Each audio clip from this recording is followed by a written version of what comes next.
Welcome to Minutes by Board Cycle, where in each episode we pack the insights from one of Australia's boardroom leaders into just a few minutes. In today's episode, Richard Conway talks to Carol Schwartz, Director of the Trawala Group, member of the Board of the Reserve Bank of Australia, and Chair of Equity Trustees, the Climate Council, and the Women's Leadership Institute Australia. They discuss how Carol built her career spanning business, advocacy, policymaking, and philanthropy. Welcome to Minutes by Board Cycle. I'm your host, Richard Conway, and today my guest on the podcast is Carol Schwartz. Carol's a member of the Board of the Reserve Bank of Australia, a director of the Trawala Group, and chairs a number of organisations including Equity Trustees, the Climate Council, our community, and the Women's Leadership Institute Australia. Carol's career bridges across business, advocacy, policymaking, and philanthropy, and she's kindly agreed to talk to us about a little bit about all of those things today. So, Carol, thank you very much for joining me. Thank you for inviting me, Richard. To begin with, Carol, I'd love it if you could just give us a bit of an overview of your career to this point and how you've built the amazing portfolio of roles that you currently occupy. Well, you know, my very early career started as a lawyer, and I very, very quickly found out that I did not want to be a lawyer. It was probably not suited to me. So therefore, in my very early 20s, I actually stopped being a lawyer and I opened an aerobics and dance studio, which I really loved. Then after having that business for about 3 or 4 years, I had my first child, and that is a really difficult business to run if you've got small children, because you've got to be there at 6 a.m. and you've got to be there at 9 o'clock at night. So that wasn't going to work for me. So I sold that business and I went back to university to do an MBA. On completion of my MBA, I joined our family business. I had always had an interest in property, Richard. In fact, during a couple of my pregnancies, I had teamed up with a friend of mine who was an interior designer, and we did some small property developments together, some townhouses. And my family's business, my father and mother owned shopping centres as well as a retail chain. And my father rang me and said, "We'd really like you to join our family business on the property side." So I did that. And I guess that was sort of the start of me firstly realising that women in their mid-30s had sort of disappeared from around me, which of course was due to the pressure of raising families and looking after families and running businesses or being part of businesses.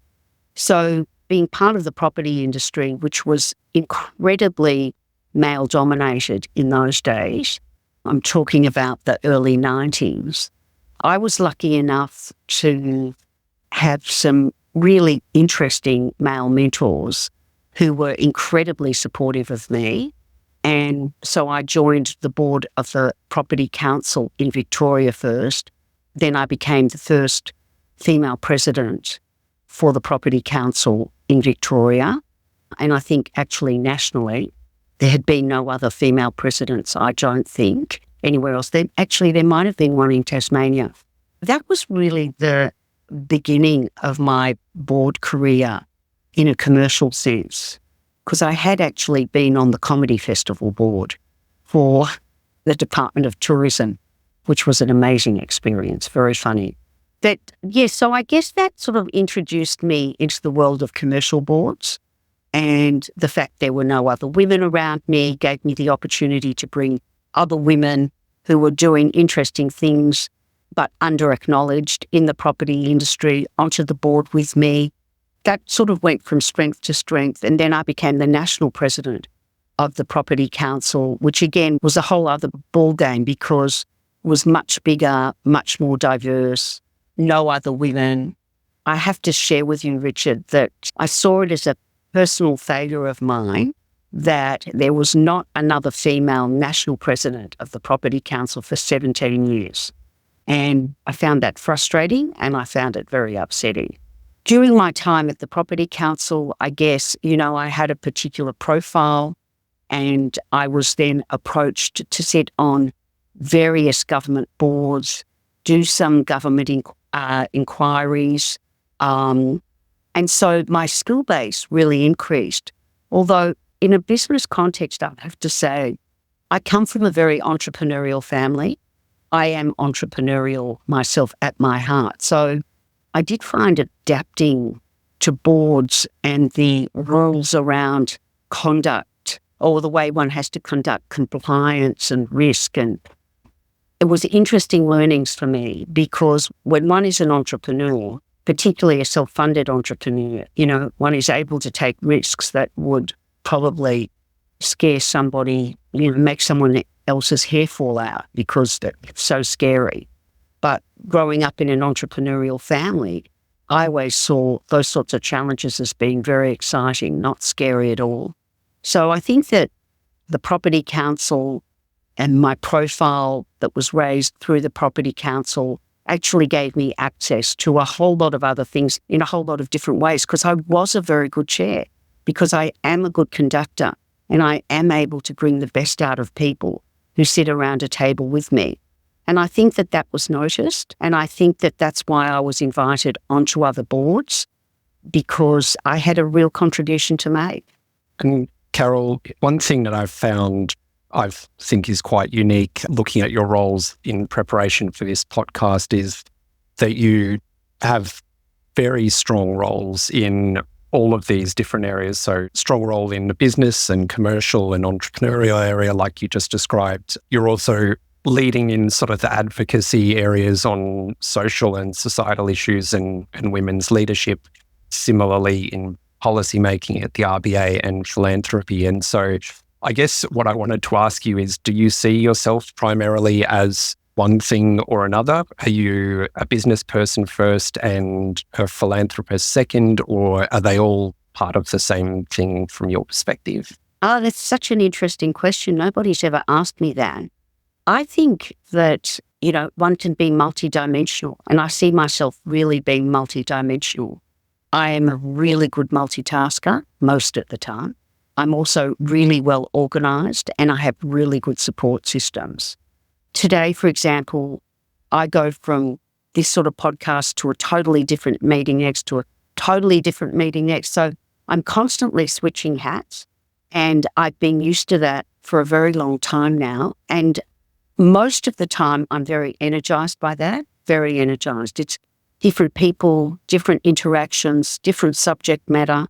I find that very exciting, motivating and energising. So I don't like to describe myself as one thing. Although, having said that and thinking about it, I do think at my core I'm extremely entrepreneurial. And I think that entrepreneurship is something that I bring to all my roles.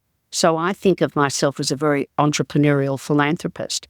I think of myself as a very entrepreneurial advocate. I think about, for example, the work that I've done in women's leadership. I have actually started organisations that I felt did not exist. So our Pathways to Politics for Women programs, absolutely stunning. And I couldn't have done it without the collaborations and partnerships that I've been able to forge. But it didn't exist 10 years ago. Nothing existed in terms of progressing women along. Nothing that was politically neutral, because of course you had Emily's List, which did support women on the Labor side of politics, but nothing that was non-partisan existed to help women along a career track towards political leadership. When I think about our Women for Media reports, 10 years ago, 12 years ago, no one was calling the media to task on the fact that they had no women quoted in articles. There were no op-eds written by women. There were no photos of women when they did photographs of, business leaders. It was as though women did not exist in corporate Australia. Well, you wouldn't find that now. That's totally unacceptable. So I guess if I was to give myself one label, it would be entrepreneur, but I take that into everything I do. Yeah, absolutely. And one thing that I've noticed about your work is that there's a real bias towards action and taking practical steps that can move things forward. Is that what you mean by bringing an entrepreneurial perspective to things, or a part of it at least? Absolutely. If I see that something needs to be done, I'm happy to start it from scratch. And I'm happy to fail. And I'm happy to iterate. And I'm happy to pivot. All those things that an entrepreneur brings into a business context, I bring into everything that I do. And I think probably when I think about it, it does take courage, but I think that over the years I've been doing it for such a long time now. I just see it as a natural part of what I do. It's a natural extension of what I do. I don't see it as being courageous anymore. I see it as just, this needs to be done. I'm going to do it. And I move forward. And Carol, you talked a little bit before about the need to switch hats between your different roles. And I wanted to ask you a bit about, do you see having involvement in those different sort of pillars as having a kind of symbiosis or underlying synthesis that helps you do all of them better? Or do you really feel it's sort of you're going into a particular role and you're taking off one hat and putting another hat on for that role? Yeah, that's also an interesting question.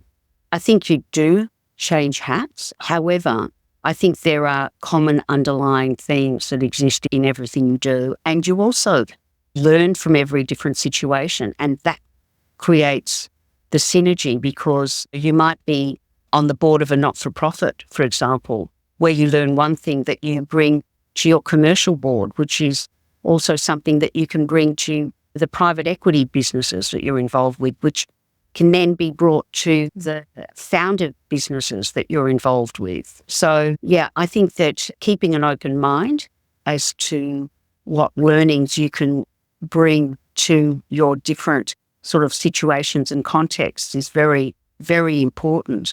But, yeah, definitely do change hats.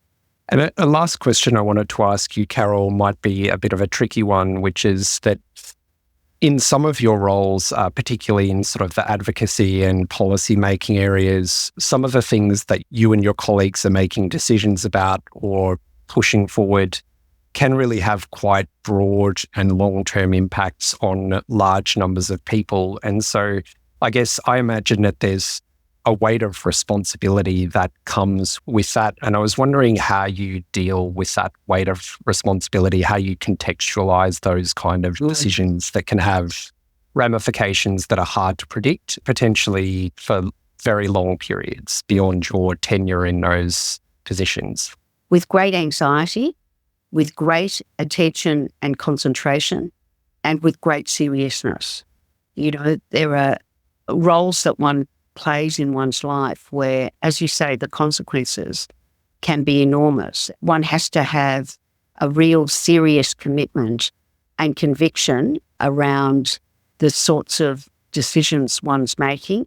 When I'm involved on boards which do have those sorts of consequences because of their decisions, I have to say my colleagues are all incredibly committed to producing the best outcomes possible. And it is with great seriousness, with great commitment, and with great attention to detail.